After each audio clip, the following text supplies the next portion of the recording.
Hey, what's up? I'm DJ Sixsmith. You're watching The Sit Down. Tim Blake Nelson's here with us. Watchmen, Just Mercy, a little bit of everything going on. How are you? Pleasure to meet you. So what's this chapter of your career looking like? Because it's a pretty busy one, but why don't we start with Watchmen? What's been the most rewarding part of that experience so far? I guess just being associated with Damon Lindelof, whom I consider one of the greatest storytellers out there in any screen medium, be it film or television, and just getting to be a color in his palette while he paints in his fresco painting way. Just while the show is happening, he's finding out what the story is as the paint just dries immediately and he goes on to the next part of it. Has been an incredible honor just to get to be in his world. And he wrote me, he wrote a wonderful character that I was chosen to play. And in his Lindelofian way, he's allowed me to collaborate pretty significantly on who and what that character is, even while it's still Damon's character. Right. I mean, I'm not trying to take credit for anything. That really does all belong to the great writing, great direction, and also the wonderful production values and scene partners on the show. And so I feel like I did some good, diligent work figuring out who this character was and how best to embody him. And then after that, I've just tried to play the excellent writing. So when did you get to a point that you were comfortable with this character and comfortable to a point that you could give input and really shape the character? Well, I'm 55. I've played a lot of different roles because I'm a character actor. And I guess I've changed the way I work now. How so?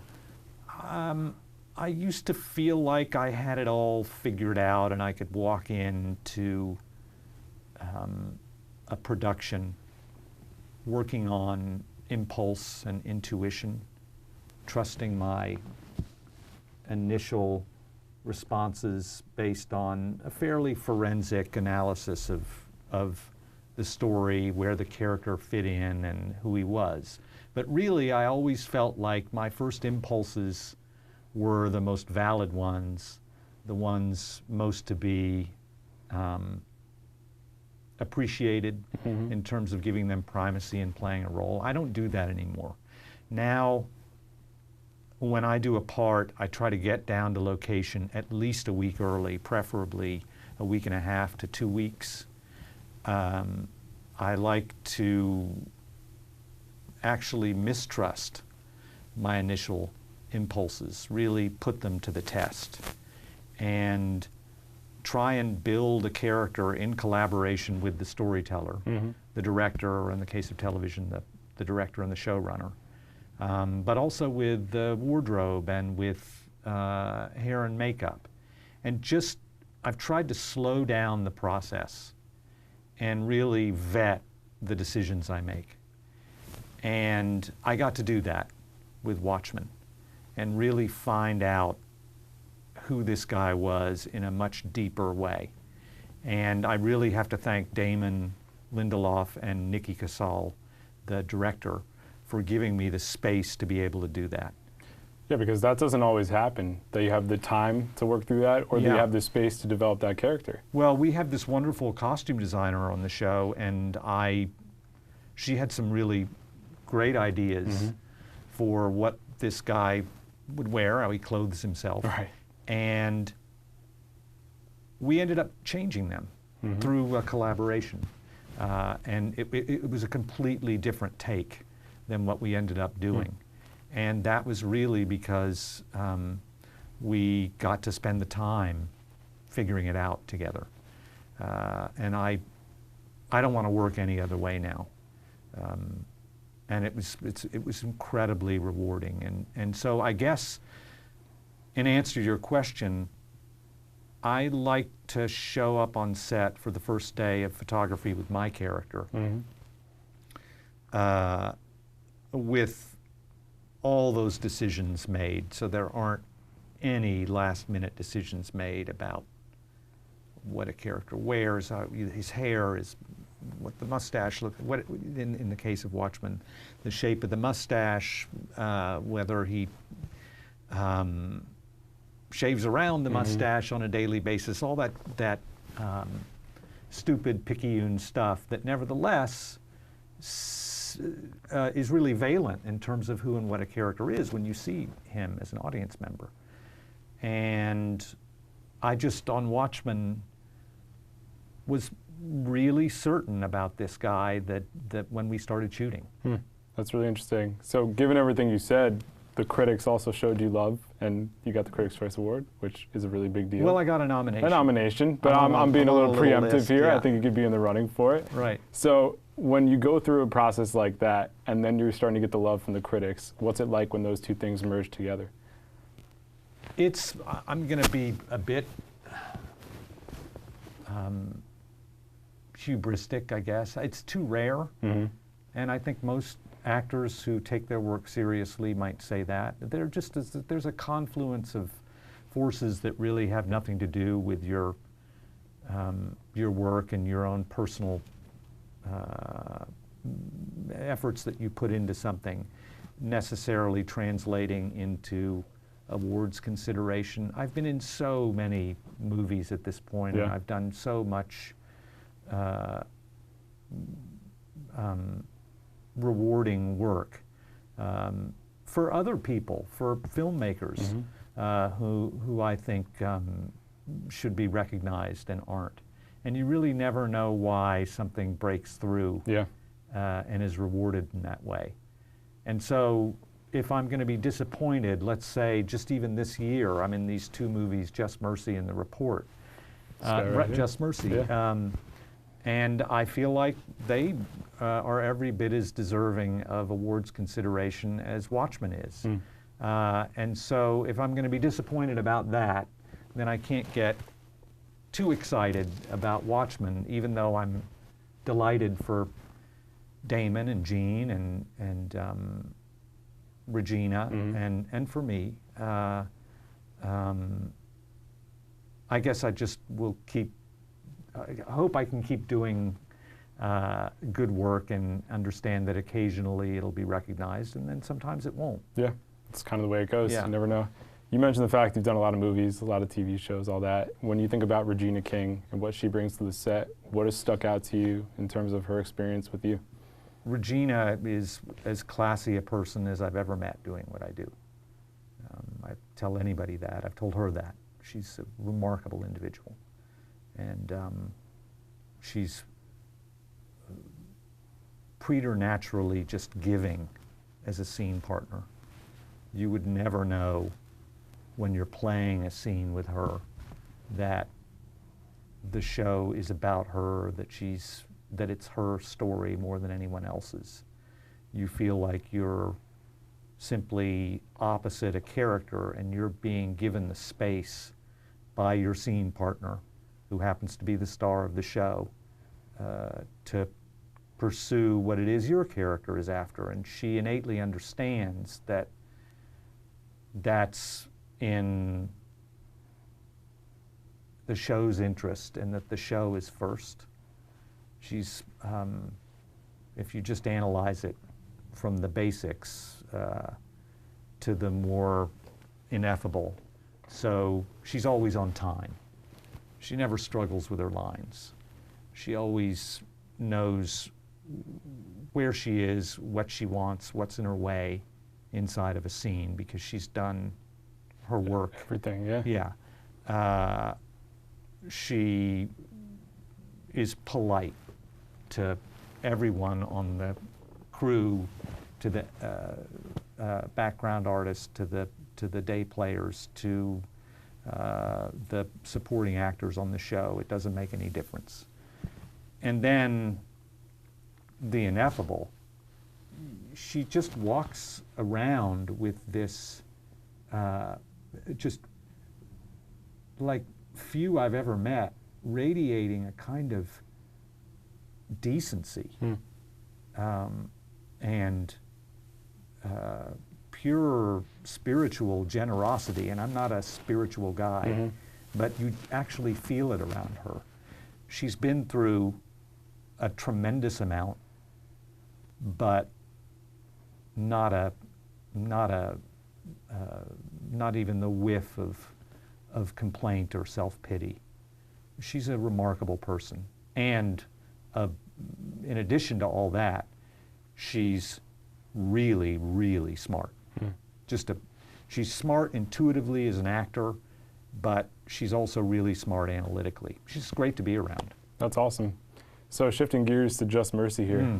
Jamie Foxx, Michael B. Jordan, like those are the headliners when it comes to this movie, but there's a ton more going on here. So what appealed to you the most about this movie? Well, there is a ton going on in this movie, and you mentioned the lead actors, Jamie, Bree, and Michael B. Jordan, and Michael also produced it. Right. It's great. All three of them, wonderful people. It's my second time working with Michael. Like Regina, Fantastic Four. Right. Okay. Like Regina, Michael is just so classy. I mean, he's a great human being. And it makes it a lot more enjoyable when you're doing these things. And I felt that on Fantastic Four. He was so funny. He was preparing to do Creed, and he was training every day, and he would always try to get me to train with him, which just was hilarious to contemplate. But he really meant it. He's, come on. You never took him up on the offer? Yeah, I didn't. I'm very neurotic in the way that I exercise, and I habituate. So I've just got to run my 5 miles on a machine, watching CNN, or on the weekends, college football, the NFL, or a baseball game, and it's just, that's the box. Or if you're rowing, you're watching a movie. All right, when I'm at home, I row, and when Gotcha. I'm on the road, I run on a treadmill. So no, I wasn't going to go and run stairs with Michael and lift weights, and even had I don't think the results would have been the same as they were with him. Yeah. So you've got those 3 actors, but then the rest of the cast, Rob Morgan and O'Shea Jackson, Karen Kendrick, Rafe Spall, just a great group of actors with whom to work. But most of all of us coming together to tell the story of Walter Macmillan and the work of Brian Stevenson. And I've gotten to know Brian over the process of promoting Just Mercy, and this is a really extraordinary man. Any description of him is just a hagiography. I mean, you can't. He is really a saint. Although saint connotes, I don't know, something ephemeral or in the past. He's a living hero who has devoted his extraordinary mind, his time, his very life, really, a lifetime, to the underrepresented, mostly people of color. Right.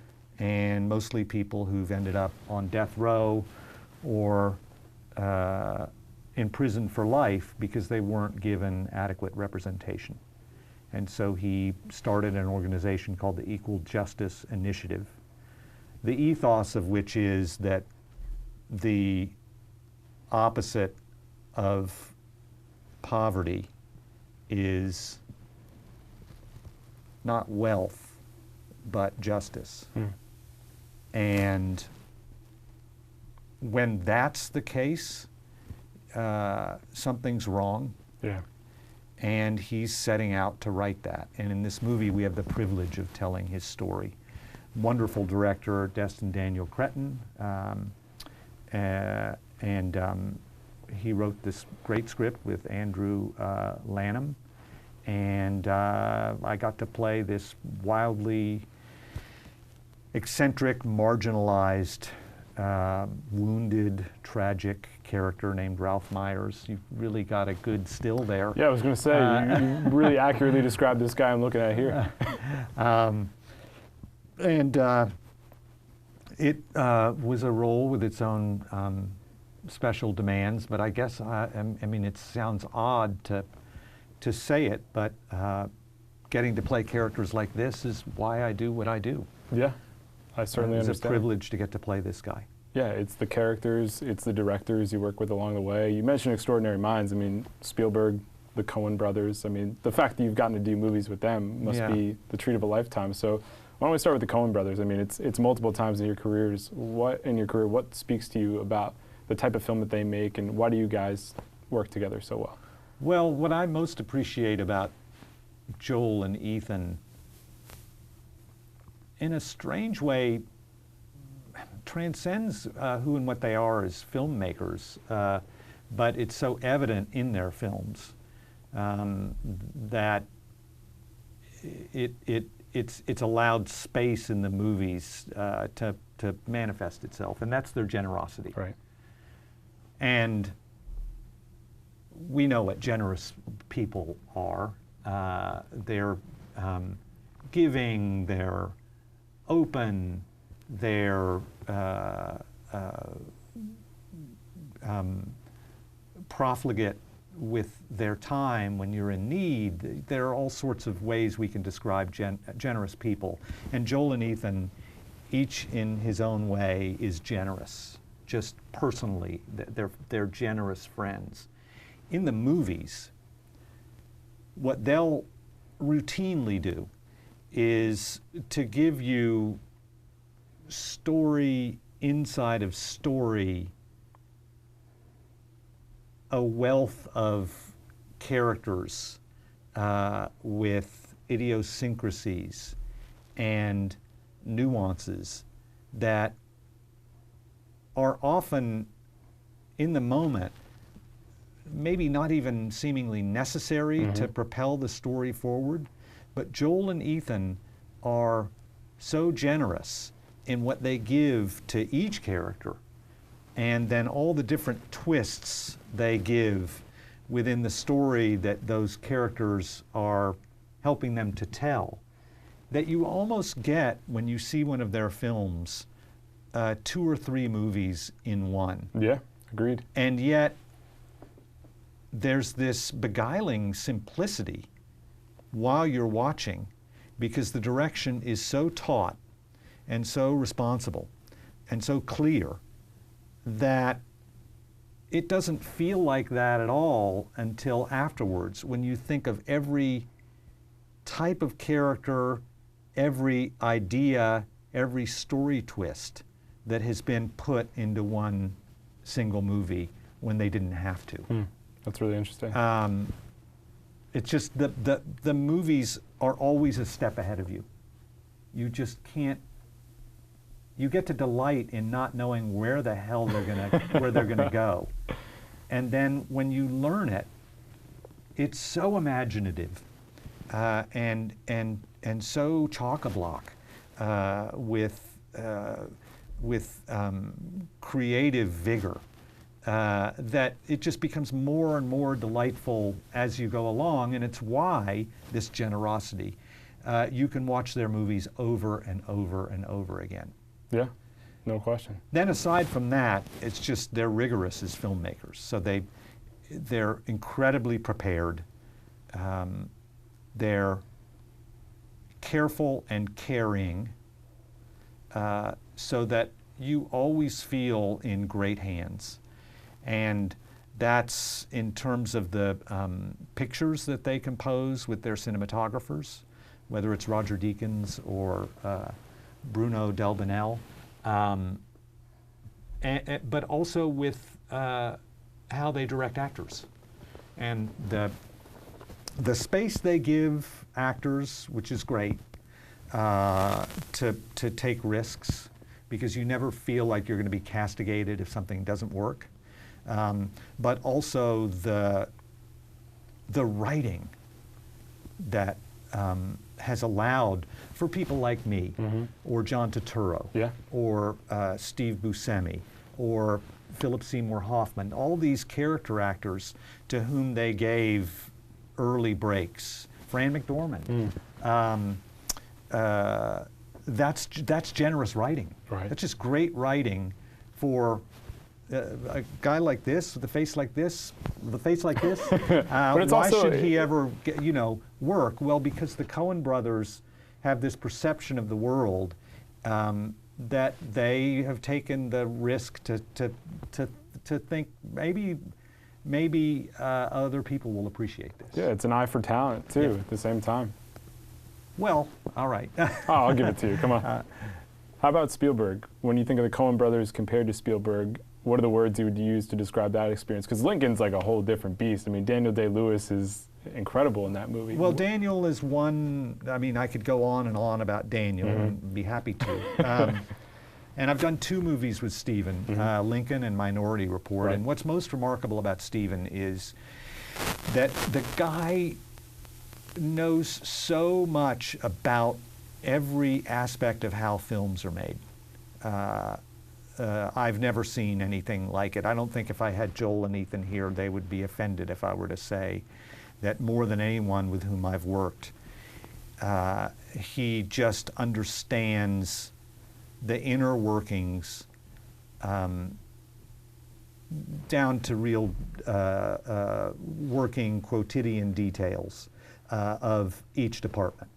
So you really feel like he could run the mixing board if he wanted and do on-set sound. He could boom a scene.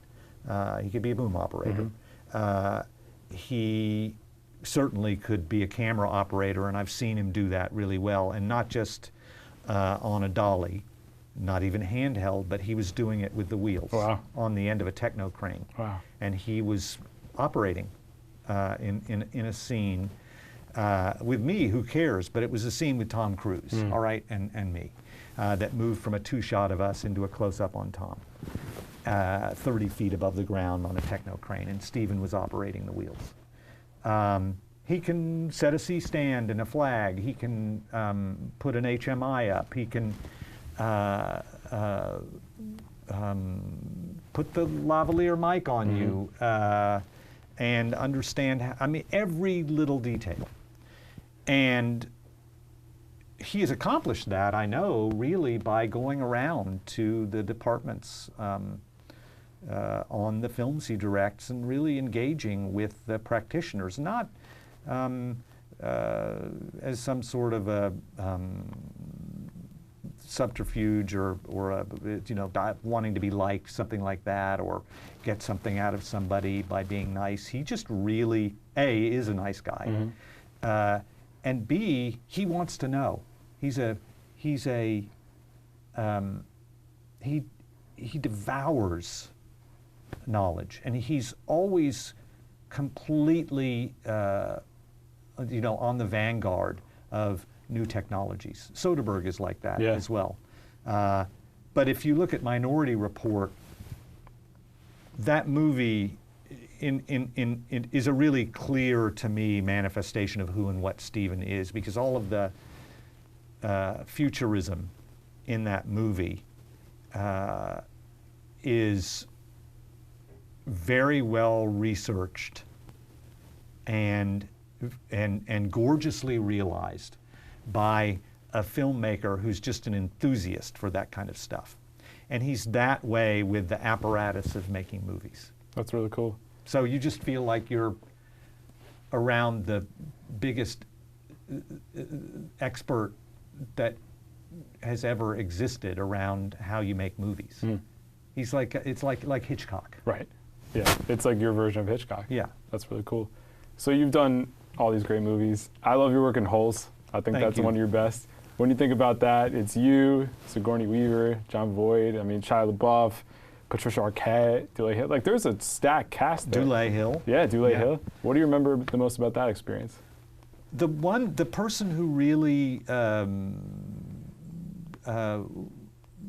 was probably the most important person on that movie, other than Louis Sachar and the writer of the book. The book, right. And Andy Davis, the fantastic director, who directed that, but also directed The Fugitive. That's Which a great, is crazy great when you think bandwidth. about that. And he's Andy's a wonderfully smart guy, very knowledgeable politically, and finds interesting ways to introduce that into his filmmaking. I really admire Andy. He's a really skilled filmmaker and a wonderful human being. But the person who really impacted me on that movie was Jon Voight. And it happened on my first day doing the makeup test. So again, I got there a little early. Where'd you This go was shoot before my transformation, where now I want to get there 10 days early. But it was just a feeling out process. 4 or 5 days early that time. We shot it in and around LA. Gotcha. The last 6 weeks of the movie, we were out in the Mojave Desert. But I looked over at John, and I thought, okay, we're doing this kids movie. It's a young adult movie. Disney movie. Yeah. And I had read the novel and loved it. Really good book. Yeah, incredible book. And I really appreciated its structural demands in terms of a young adult reader, learning, oh my God, you don't have to tell a story in order. Right. You can go backwards and forwards, and it's that notion, that post-Aristotelian notion that, yes, every story has a beginning, middle, and end, but not necessarily in that order. Yeah, I like that. And that's what Louis Sachar experimented with in that book. But I still thought this is a really sophisticated movie for young adults, and it's a Disney movie. And I thought, I've got this guy figured out. I know what I want to do with this character. And I looked over, and Jon Voight was treating his depiction of the guy he played, Mr. Sir, as if he were playing Lear at the RSC. He was doing these detailed tattoos. He took this idea from Night of the Hunter, and he had love on one hand and hate on the other, which is interesting. Yeah. And he was exploring how he would work with the sunflower seeds, which were in the book.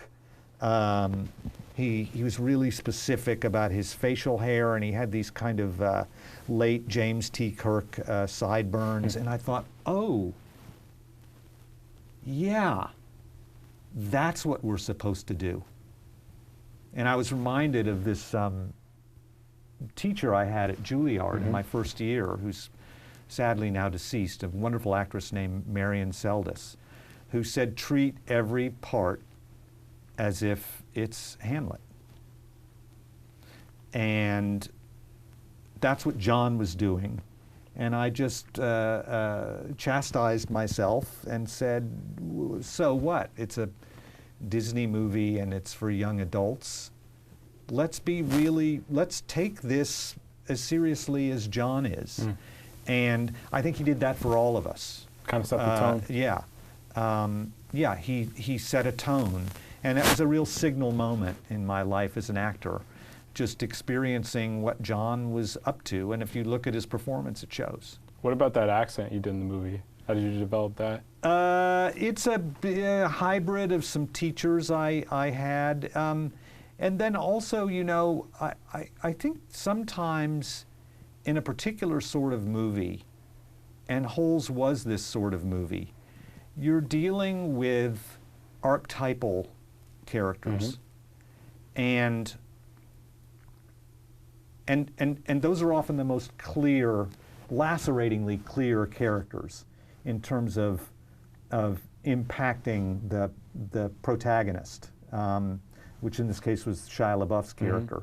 And so the sharper that character is, which is to say, often you want to embrace the archetype rather than try to conceal it. Right, then run away from it. The better. And I kept thinking with Pendanski that, yeah, he was a real guy, but I wanted to infuse it with a little bit of that ABC after-school special aesthetic, you know, from the 70s, and just have him be just heightened in the right way. Yeah. And so I just kind of like what John was doing. And again, I took my lead from John. I just turned it up just a little louder. You know, if naturalism was about a whatever 8.5, Right, you're going up I to just like a went 10. to a 9.5. It makes a difference. Yeah. And Sigourney certainly did that, and I think that we were trying to. Well, I'll just speak for myself. Sure. I was trying to, by going to a certain extreme, allow the character to be seen more through the eyes of the kids. Yeah. As this almost ridiculous figure, but he couldn't be utterly ridiculous because he has to be dangerous. Right, he's still an authority Yeah. figure. And there's Yeah. certain scenes you kind of have to pull that card to make Yeah. sure everybody steps in line. Yeah. That's cool. So when you think about your career, I've mentioned a bunch of projects. What are some of the movies that stand out to you? Maybe they weren't huge box office successes, but what have you enjoyed the most that maybe hasn't gotten the same shine that you thought it would? Oh, you know, usually when I answer that, when I answer that question, it's often ends up being the ones that I've done most recently. So I've had several movies come out this fall, but I had two others that really didn't break through. One is Don Quixote, of the true Don Quixote, Right. in which I got to play. It's a modern day version of the Cervantes novel set in Louisiana. And I loved playing that part. And it's streaming. It didn't really make it into the theaters, unfortunately. But I think it's a wonderful movie. I had a great time doing it. Another little movie I did is called Sequestrada, which I shot down in the rainforest in Brazil. Oh, wow. They had a $250,000 budget. That's it. And I guess really then, you know, other than what's most recently on my mind, because when I choose to play a part, I end up having a great time doing it. I would hope so. Because if I'm not going to, then I don't think I'm serving the project. Right. And a great time can be the result of an arduous time. I'm not talking about being happy every day. I'm talking about being given challenges that allow you to grow as a person and as an artist. And so I've loved all of the movies. It's been and it's been a great accumulation. And I just hope I'm getting better at it. So it's hard to single many of them out. Obviously, Oh Brother That was a big one. would have to be singled out Sure. because it gave me so many future opportunities. Right, it puts you on a different playing field at that point. And I did have a great time, thanks to John Turturro on that movie, who told me on the first day, don't waste this experience. Enjoy every day of it. It's good advice. And he and George were so nice to me and so generous in every respect that it was quite easy to enjoy that experience. What is the toughest challenge about being a character actor? Because you mentioned like Turturro, Philip Seymour Hoffman, Buscemi, like you, those are a bunch of really talented people that have done all these different roles. What would surprise people about having to get into all these different characters along the way? I don't want to speak in a way that pretentiously overblows what it is that a character actor does or the work that goes into it. I will say that it's not easy. No, it's difficult. And it definitely is. But there's that saying that if your play becomes your work, then you're really living a great life. And that's the way that I certainly feel. So building a character like Ralph Myers took a great deal of research and playing around with the right levels and allowing a character to seep in over a period of not days but months, and working on it every day very methodically and very slowly, so that he would seem like a real person being embodied, not a caricature, and he's a very extreme guy. That was a challenge, and it was an often tedious challenge.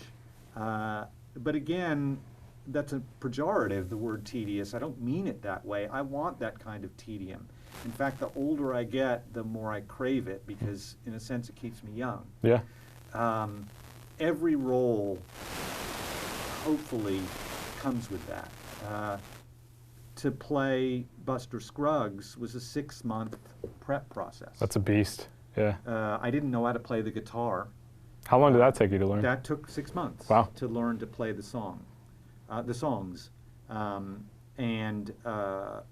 My son, I have this wonderful son named Henry, who's at Oberlin Conservatory as a composer, but he's a minor in jazz guitar.